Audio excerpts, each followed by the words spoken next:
Assalamualaikum warahmatullahi wabarakatuh. Perkenalkan, nama saya Mahendro Prasetyo Kusumo. Saya adalah dosen Fakultas Kedokteran dan Ilmu Kesehatan Universitas Muhammadiyah Yogyakarta. Bapak Ibu yang kami hormati, pada kesempatan hari ini kita ketiga kalinya bertemu ya terkait dengan eh, pemaparan hasil pengabdian masyarakat. Nah, pada kesempatan kali ini saya akan menyampaikan tentang hasil pengabdian masyarakat saya yang berjudul tentang pengolahan makanan kantin Argo Wisata Salak Pondoh, Bangunkerto sebagai upaya pencegahan penyakit. World Health Organization atau Organisasi Kesehatan Dunia menjelaskan bahwa penyebab kematian paling banyak saat ini diakibatkan oleh penyakit tidak menular, yaitu sebesar 64% dari total kematian. Yang tergolong penyakit tidak menular itu banyak. Ya, yang paling sering itu adalah diabetes, stroke, hiperglikemi, hipertensi, bahkan obesitas. Ya. Kemudian apa saja yang menjadi faktor terjadinya penyakit tidak menular? Faktor utama penyebab terjadinya penyakit tidak menular adalah pola makan yang tidak sehat.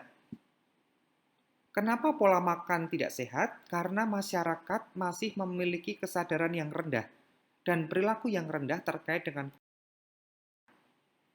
Kemudian pertanyaan berikutnya, bagaimana strategi yang harus kita lakukan? Nah, kita perlu sampaikan bahwa Daerah Istimewa Yogyakarta atau DIY itu merupakan provinsi yang memiliki kekayaan alam dan budaya yang cukup tinggi. Ya. Selain itu, DIY atau Daerah Istimewa Yogyakarta ini menjadi pusat rujukan dari provinsi-provinsi lain untuk menempuh pendidikan.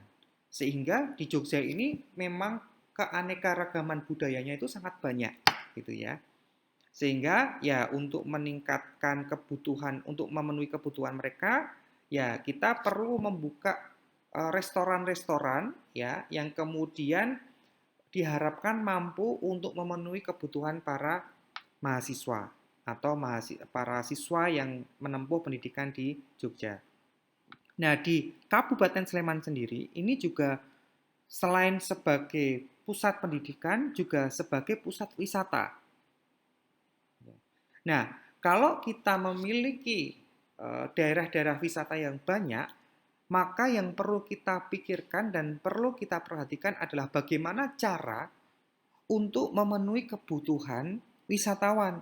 Salah satunya adalah kebutuhan makanan.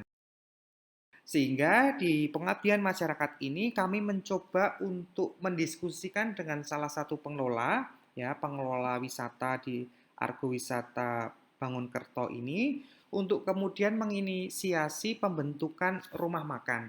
Nah, rumah makan yang akan kita bentuk ini konsepnya adalah konsep rumah makan sehat, sehingga kita sebut dengan konsep kantin sehat. Nah, implementasi kantin sehat ini diharapkan dapat meningkatkan kesejahteraan masyarakat setempat. Yang kedua, dapat memenuhi kebutuhan wisatawan yang datang ke tempat wisata tersebut. Kemudian dapat meningkatkan budaya perilaku sehat. Yang keempat, dapat meningkatkan budaya perilaku sehat tapi lebih spesifik pada kontrol pola makan. Ya.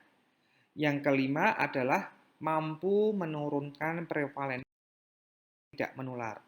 Nah, upaya pencegahan dan pengendalian PTM ini dapat kita lakukan melalui pembentukan kantin sehat.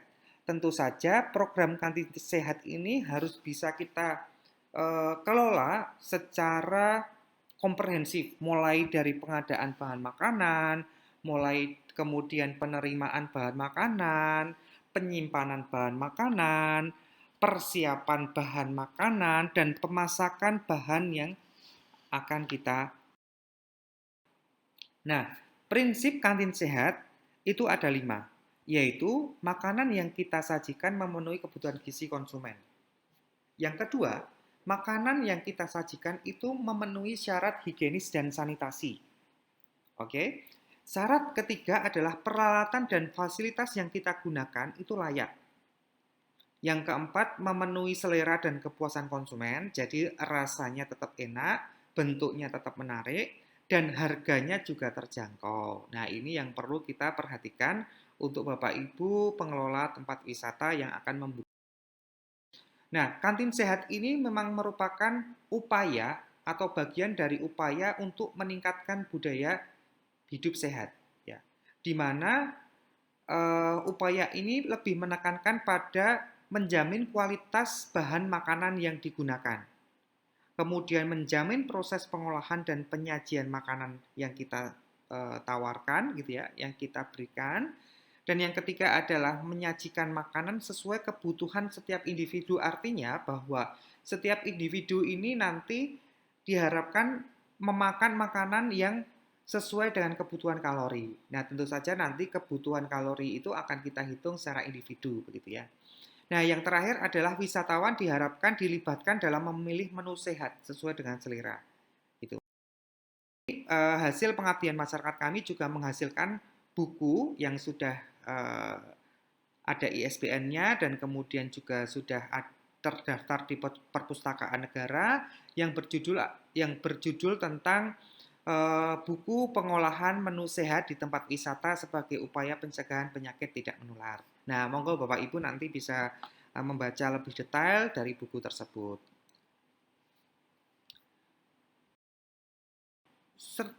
Apa strategi implementasi yang bisa kita lakukan supaya kantin sehat ini bisa berjalan, Bapak Ibu? Nah, melalui program pemberdayaan masyarakat, diharapkan pengelolaan kantin sehat ini bisa berjalan dengan baik dan berjalan secara konsisten. Yang kedua, kita perlu melatih pengelola ya tentang makanan-makanan yang sehat. Di mana makanan-makanan sehat ini kita kelompokkan menjadi 4 bagian, yaitu makanan yang mengandung karbohidrat, makanan yang mengandung protein, makanan yang mengandung lemak, dan makanan yang mengandung vitamin-vitamin, ya. Tentang pemilihan bahan makanan yang berkualitas. Nah, ini Bapak Ibu bisa lihat. Ini sayur dan buahnya ini tentu saja berkualitas, ya. Bagaimana cara memilih makanan yang berkualitas atau bahan makanan yang berkualitas? Yang pertama, pastikan warna sayur dan buahnya. Nah, yang kedua, pastikan tidak layu atau tidak keriput atau kempes-kempes gitu ya kalau buah-buahan. Ya, yang ketiga adalah sayuran dan buah itu diharapkan bebas dari pestisida, ya. Dan ya sebaiknya memang belum dibersihkan ya, jadi masih agak sedikit kotor, ya. Kemudian eh, untuk buah dan sayur ini juga bisa dilihat yang kita pilih itu bukan yang lembek atau yang berbau, sudah agak bau-bau busuk. Nah, ini jangan dipilih. Kemudian selanjutnya direkomendasikan untuk beli sayur ini langsung ke petani ya. Biasanya kita yang hidup di desa ini sering ditawari ya oleh tetangga kita ya tentang makanan-makanan yang bahan makanan yang kemudian habis kita panen dari sawah. Ya, yang terakhir adalah kita harus mampu memilih makanan atau sayuran yang organik. Kemudian setelah kita memilih bahan makanan yang akan kita makan, maka kita harus mampu menjelaskan cara menyimpan bahan mentah. Ya, caranya gimana? Bersihkan dulu dan cuci sayuran sebelum masuk kulkas. Pilih wadah yang tepat dan jangan disimpan bersama buah karena akan berubah warna cepat. Ya, simpan sayur akan terpisah dari daging mentah, unggas dan ikan. Selain itu, simpan potongan buah dan sayuran dalam kantong plastik tertutup. Ya, jangan terbuka ya, karena mudah keriput ya. Yang terakhir, simpan sayuran, umbi-umbian, dan buah-buahan segar yang membutuhkan pematangan pada suhu kamar. Ya, jadi perlu di.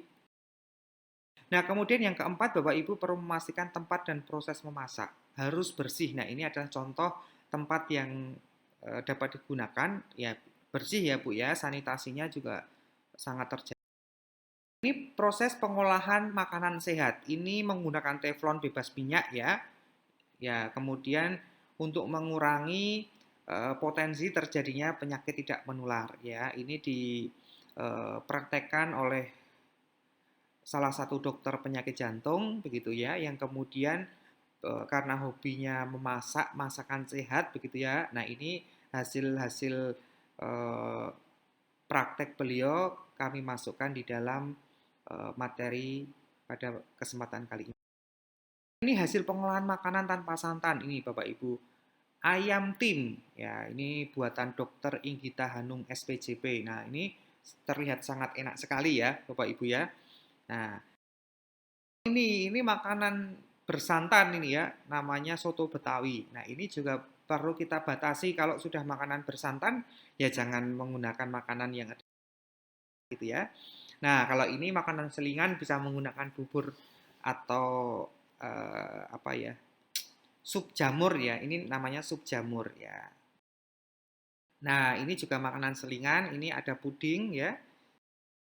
Kalau ini makanan eh, berkalori tinggi ya. Ini adalah jenis makanan pasta ya untuk makanan-makanan orang bule ya. Kalau orang Jawa jarang suka ya, jarang suka ya. Tapi menurut saya rasanya enak ya. Fettuccine ya.